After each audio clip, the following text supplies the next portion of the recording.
So this morning I am going to do a reading, and it comes from an excerpt from the Ware Lecture, which was given this year at GA by Brittany Packnett. Can I just see a show of hands of how many people have actually heard it? Okay, great. Hopefully by the end of today you will want to hear it or listen to it again and again and again. Truth is that too often the ideal that marginalized people cannot and should not expect to be fully and sincerely included in the fabric of our communities is often reinforced by each of us. By what we say, by what we don't say, by where we show up and where we don't show up, by who we defend and who we punish, by the side on which we stand, by the excuses we make for ourselves and the excuses we won't allow from others, by the changes we make room for, and by the evolutions we deem too fast, too revolutionary, or too soon. We get these indications by the people we elevate and the people we reject, by the movements we call divisive, by the pace we want to set for the freedom of others, by the individual actions we take to either disrupt or uphold the systems that harm us. All of these moments, all of these choices and more tell marginalized people exactly what we think of their humanity, their dignity, and their daring. Each of these choices tells me exactly what you think of my expectations. Each of these moments of action or inaction tells me precisely what you think of my right to have any expectations at all. And now Rita's going to give a reflection.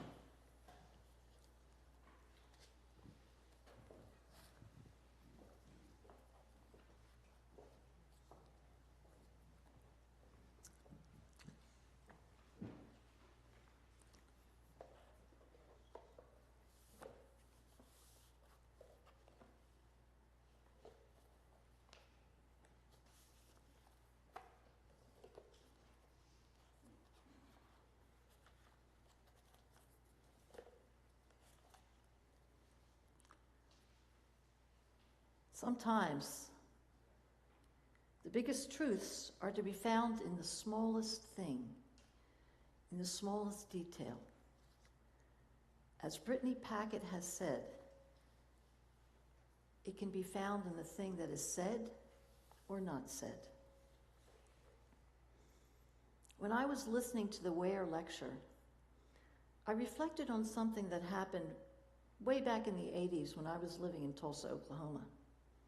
I was married at the time to a Persian, and so of course we had a lot of friends who were Persians and who were also graduate students like us.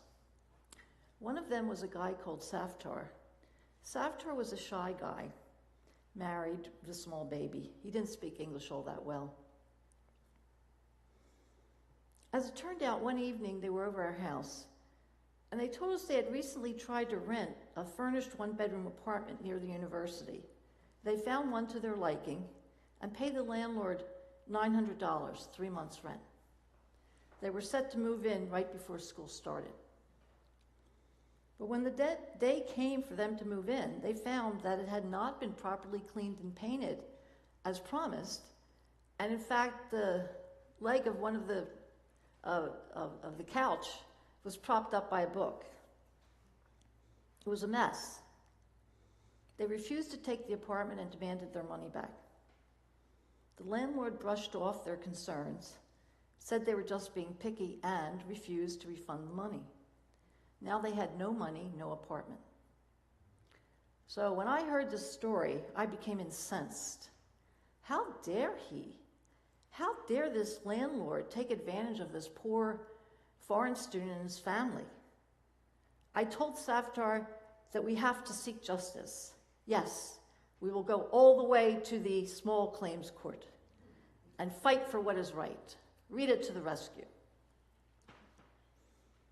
So we filed for a hearing date. It was a couple months off. In between, I talked to Saftar and tried to intercede with the landlord on the phone. But he was adamant about not returning the money. He even tried to claim it was Saftar's wife, Mary, who was pushing Saftar to reject the apartment. Okay, so the day of the hearing comes, and I'm sitting there with Saftar waiting for it to begin. Then in walks the landlord. He was black. And I was completely, utterly shocked, stunned. Not what I was expecting. Now, have you ever had the experience of being totally surprised by someone, not who you thought, and then having the experience of standing outside of yourself, watching yourself be shocked? Have you ever had that? Outwardly, I tried to hide my surprise, but inwardly, there was a furious dialogue that was going on, more like an interrogation of myself. It went like this. Okay, Rita, so what's the problem here? Well, only because I didn't know he was black. So? You don't think landlords come in that color? Oh, yeah, of course they do. But I don't know. So you don't think bad landlords come in that color? Oh, I guess they do. Well, what is it then?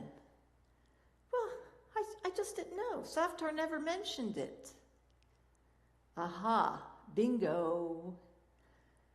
At that moment, I knew deep down in my soul that the real reason that I was shocked was that Saftar had never mentioned it. He didn't think it was important enough to mention, because it wasn't. Had nothing to do with anything. But I also knew deep down in my soul that had Saftar been an American, oh yeah, I would have gone into that hearing knowing that he was black. And not because it was important, but because an American probably would have mentioned it, probably disparagingly in conversations. But Saftar was not an American. He didn't grow up here. He wasn't poisoned by racism. And by the way, Persians are considered white. They're not Anglo, but they are Caucasians.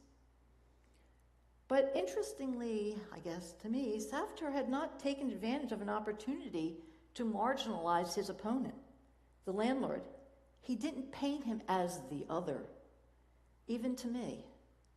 Wow, a revelation. Now, the important thing to remember here is this. Saftar was mad at this guy. He was mad at him.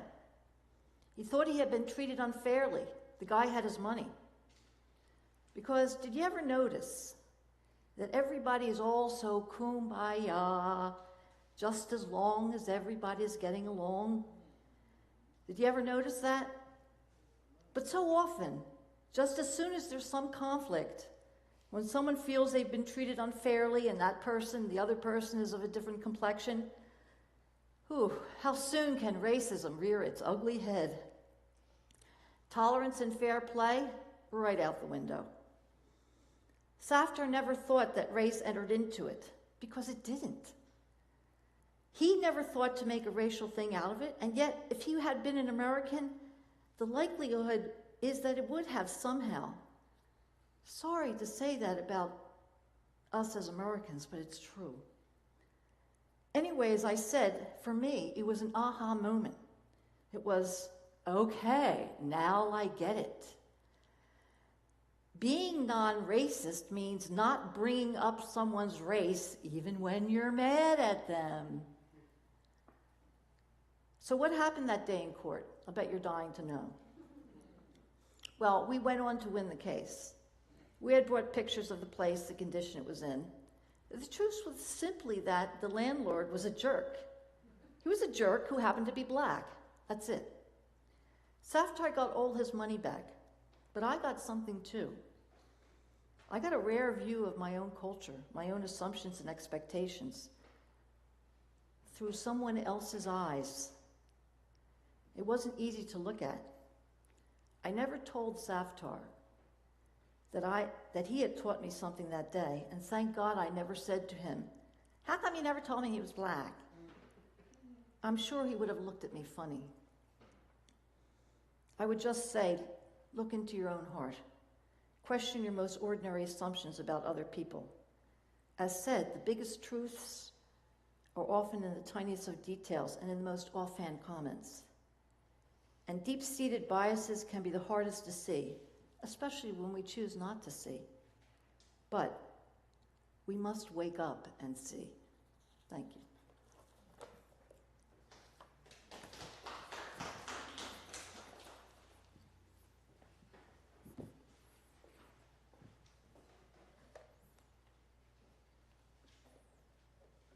Thank you, Rita. That was great. When I was preparing this sermon, I was actually faced with a challenge because when I was in Kansas City, I had this eye-opening, attitude-changing, justice-seeking experience. And I knew that it needed to be a sermon. But there was a problem. It centered on urinals. Yes, I said urinals, not something you usually expect to hear about in a sermon. But you see, I knew this experience was good. I knew it could tell us something. I just had to figure out how to talk about urinals. So, as many of you know, I was at Ministry Days and GA. I was actually there for 8 days in June. For those of you who aren't UUs, that's when we get together once a year and hash things out. This year, let me back up. For several years, I'm not sure how many, we have had bathrooms available for all genders.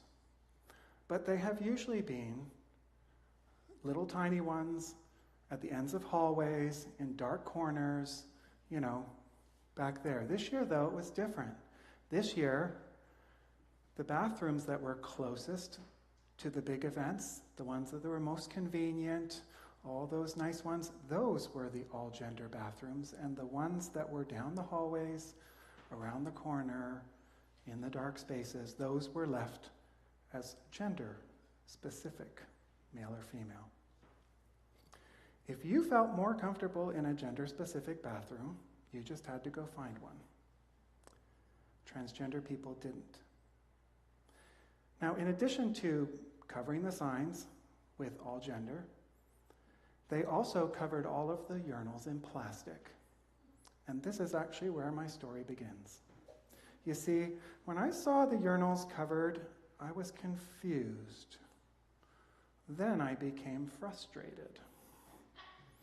Which is dumb, because I know there's probably a good reason for doing this, and I knew it was clearly connected to transgender anti-oppression, and I know that I am supposed to be an ally for transgender people, but despite all that, I was frustrated.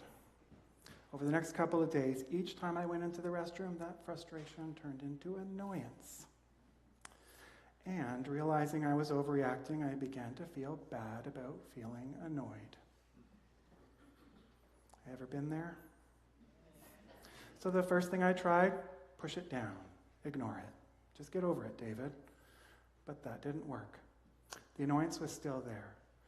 The next step, my mind tried to justify my annoyance. Things like urinals are just more sanitary than stalls. And look, less people could be, waiting. More people could get in. And also, it's just easier for me. There's lots more. I came up with lots. You get the idea. The fact is, actually, though, that all those arguments my mind tried are actually true. There's truth in all of them. There were a few lineups. The urinals, they really did become gross. The stalls really did become gross. And, for me, the urinal is easier. I don't know about the rest of you. But joking aside, when I've talked about my experience with others, they, like me, quickly get stuck on the logistics of restrooms. Why? Because we don't like change, especially if it means doing things differently than we're used to. Now, at the same time I was dealing with all my feelings, I was also trying to find out the actual reason why the urinals had been covered. I had a guess, but I wasn't sure.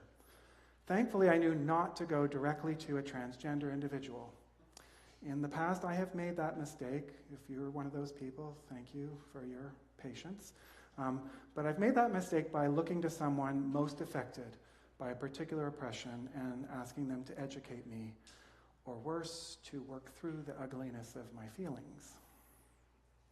So instead, I approached another gay man who's in a leadership role. Unfortunately, he was not fully sure. His best guess, they'd most likely covered the urinals to avoid the possible sense of inadequacy that a trans man might feel when they walked into a bathroom and saw urinals. But what did I hear? That this was most likely done to address a possible sense of inadequacy that a trans man might experience. The comparison game. Whose impact is greater?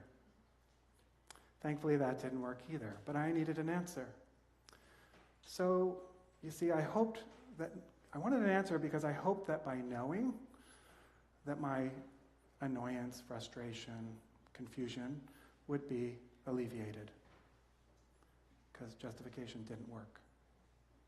Now, for those of you who have been to GA, you know the challenge of looking through the book and seeing 11 possible things to go to and trying to figure out which one, sometimes having a backup in case the first one isn't very good, but you know what I'm talking about. But on Saturday afternoon, I knew exactly where I needed to go.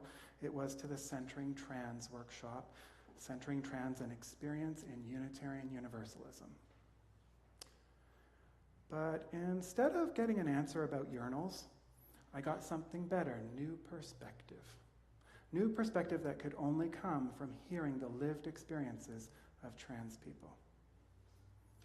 For instance, one person who spoke shared that many of the conversations they have with others end up focusing on genitals, and by extension, restrooms. As a gay man, I can relate to this because for most of my life, many of the conversations I've had with individuals who are struggling with homosexuality, even those trying to be my ally, the conversation can often focus on sexual acts. You know, that can get very tiresome, exhausting, and often hurtful. It reduces the person you're talking to. Thankfully, this happens less and less as more people are exposed to gay men and women. So needless to say, at that workshop, I didn't bring up the urinal question, because there's all kinds of other great information I was finding out. I'd be happy to share. There's some great ahas I got. But you know, I probably could have, but I didn't. That evening, Brittany Packnett, this year's keynote speaker, the person you heard the reading from earlier, got up and delivered her lecture. For me, this lecture was just what I needed to hear at exactly the right time. Most of what she'd said wasn't new. I'd already heard it all before, but before it had always been conceptual, in my head. Now I was hearing it again through the experiences of those who are most oppressed. The frame she used was expectations. The difference between my expectations as someone who has privilege and the expectations of the marginalized. So, looking back at my experience at GA, here's some of the expectations I realized I had. Number one, the world should be configured for my needs. Number two, that I deserve and receive and should receive an explanation for decisions made, and often the way I want it. That I can disagree and argue with a decision made by those in power. 4, that those in power will actually listen to me. And 5, that if my argument is good, they'll change things. Brittany Packnett pointed out, however, that not everyone else can have or holds those expectations. Wait, what? Doesn't everybody have those expectations? No, David, they are not universal. My friends, the more privilege we have, the more likely it is that we have bought into a lot of narratives that just aren't true. They might be for us, but probably not for everyone. Only the privileged Americans can expect to have life, liberty, and the pursuit of happiness. It's really easy to become seduced by narratives like these. They lead us to believe that our own experiences, are not only normal, they're universal. We forget to listen to others, particularly those marginalized. Or worse, we use our narratives to deny their experience. If we are honest, as we have recently been trying to do more, even our cherished principles are only aspirational statements. They're not actually who we are. Well, not yet anyway. The marginalized among us, they've been trying to tell the rest of us for a long time, as Whitney Packnett told us. There are a lot of gaps between who we claim to be and who we actually are. Our deeds don't always align with our words. Friends, what message are we giving transgender people when we make them search for a restroom? To have to walk and walk and walk down hallways into back corners, when we keep the world designed just for our own needs. Now, this is where people, as I said earlier, I've talked to, get stuck on restroom design. Well, I went to this restaurant and it was cool. That isn't the point. The point I'm trying to make this morning isn't about restaurant design. It's about the reason behind why we did what we did at GA. And it's because we were trying to center transgender people. We were trying to tell them that they actually matter to us, that we are a welcoming denomination, that their need to feel included matters more than my need for convenience, that I'm willing to do things differently so that they finally feel included. That is what centering is about. It's not just about making accommodations for others. It's about being willing to change ourselves. Unfortunately, it didn't actually happen in GA.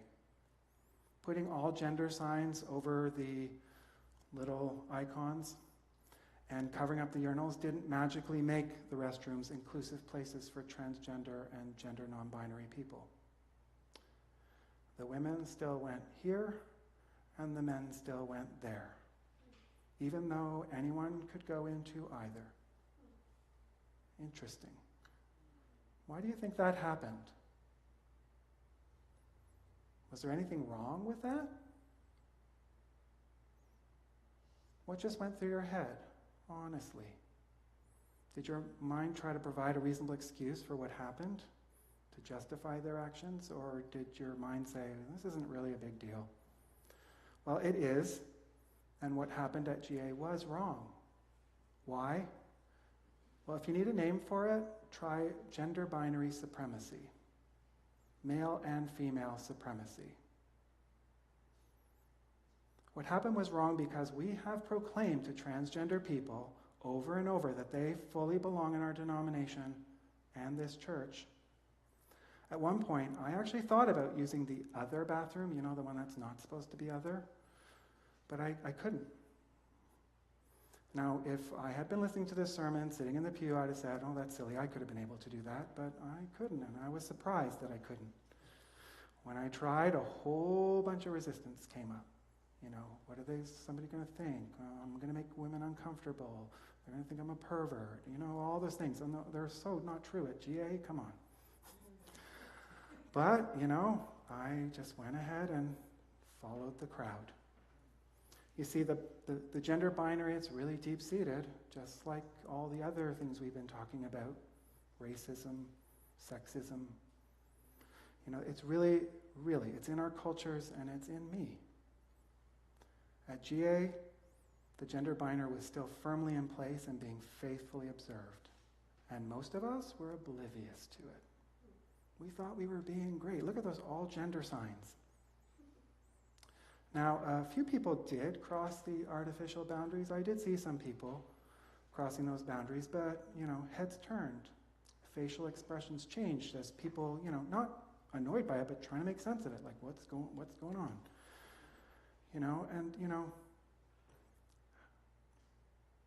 How must that have felt like if you were a transgender person? You still don't feel welcome. You feel like you are out of place. And again, it may seem small, a head turning, even a positive look of confusion, but then okay, but it's another cut to an open wound, especially in a space where they're supposed to be safe. So instead, let's imagine that, all of us kept switching, so that the bathrooms actually were completely mixed.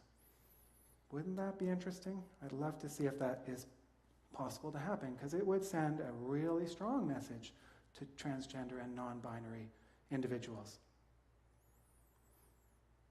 It would have been liberating for them. They would have been seen, and not like the I see you, you see me, in the way that, I see your feelings. I see your feelings of exclusion, and I'm doing something about it. You matter. Friends, many of us have already thoughtfully examined and challenged our assumptions around gender identity and gender expression. But as Sharon Welch in her book, The Feminist Ethic of Risk warns, thinking and feeling, no matter how profound and subtle, are not actions. They may lead to action, but in and of themselves, they mean little. Instead, she tells us we must use our power in concrete ways to implement the demands of justice. Now, I'm glad this experience gave me more perspective, greater understanding, and self-awareness, but I need to turn it into concrete actions. And one of the ways I'm doing that is this sermon today, by speaking up. But even that isn't enough to satisfy me. A number of years ago, this congregation became a certified welcoming congregation, and I know many of you here participated in the steps to make that happen.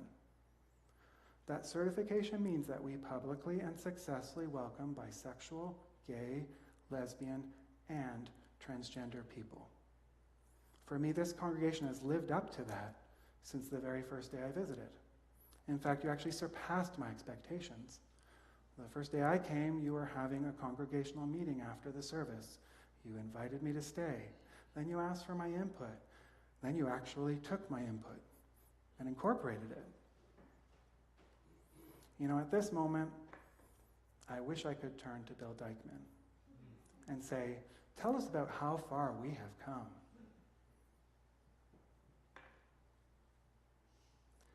He was one of those people right from that day one. He was there. He served on my committee, on my lay committee when I was a student minister here for the first year. It wasn't his ideas that made me welcome. It was his words and his deeds. They are what made me know that I was normal, that I was whole, and that I was promising. That's not something I experience a lot in religious community outside of Unitarian Universalism.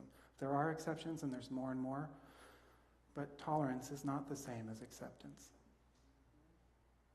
But friends, in addition to being a gay man, I'm also white, tall, handsome, able-bodied, whatever that means. Well, my husband tells me. I'm well-dressed, I'm educated, hopefully I'm well-spoken this morning. All those things that our wider culture thinks are good things. I'm almost perfect, I'm just gay. No matter whether we like it or not, we've all been conditioned to value those traits over others. You all know what I'm talking about because you, me, you, yous, we've been doing a lot of work. We've been trying to uncondition ourselves, to see the wholeness in our fellow human beings. My Christian heritage talks about looking for the image of God in another, in you. But I fail often, more often than I want to admit and know. But Kansas City reminded me, So I'll ask you what I've been asking myself. Would a transgender person experience the same level of welcome here as I do? Would her, his, or their expectations be met or exceeded as mine are every week? The answer I've come to is, I don't know. Packnett reminded me that I can't guess. I can't try to think what I would expect if I were transgender, because I'm not. I fear and suspect that the answer to that question is no. The charge I received from Packnett was to go and find out. Go find out not only what needs to change, but what they need me to do and how they need me to do it. Until I do, how can I expect my fellow transgender UUs to trust me as someone committed to actually ending the oppression they experience? And don't do this to liberate transgender people. Do it to liberate yourself. Friends, imagine what it would be like to be liberated from the tyranny of the gender binary. No more limits on what is appropriate for one half and the other. No gender disparities in pay or opportunities. No limits on your emotional expression. I can cry without being labeled a wimp, and you can be angry and assertive without being called a bitch. Sure, the gender binary has been stretched, but I still feel its oppression. But I also experience a lot of internal resistance. Norms are comfortable. I know what I should do, and I know what to expect from you. It's already defined and it makes things go smoothly and easily. But at what cost? Someone else's oppression. As Packnett eloquently said, it's time to read more, listen more, ask more, and try again until the answer is more yes than it is no. This always chokes me up, I'm sorry. To try again until the answer is more yes than it is no, and until you are more sure than you are not. Friends, if you haven't listened to Packnett's lecture, you need to. If you have already, you probably need to again and again. Why? Because on that Saturday night in June in Kansas City, I heard a prophet speak. A prophet naming the ills of injustice that plague and permeate not only our wider society, but our denomination and me personally. I heard a prophet name the behaviors and attitudes that sustain and perpetuate those injustices and how they do that. But like the biblical prophets, this prophet's purpose wasn't simply to call us out on injustice. It was to call us back into relationship, into covenant, particularly with the marginalized. To move from arm's length relationship of being an ally to the mutual relationship of being an accomplice. Her prophetic voice painted a vision of what this world and our denomination should and could look like. A vision firmly grounded in our Unitarian Universalist values and principles. A vision of us more fully becoming the beloved community that Dr. King spoke about. Beloved community both inside this sanctuary and beyond, for all, not just you and me. May it be so.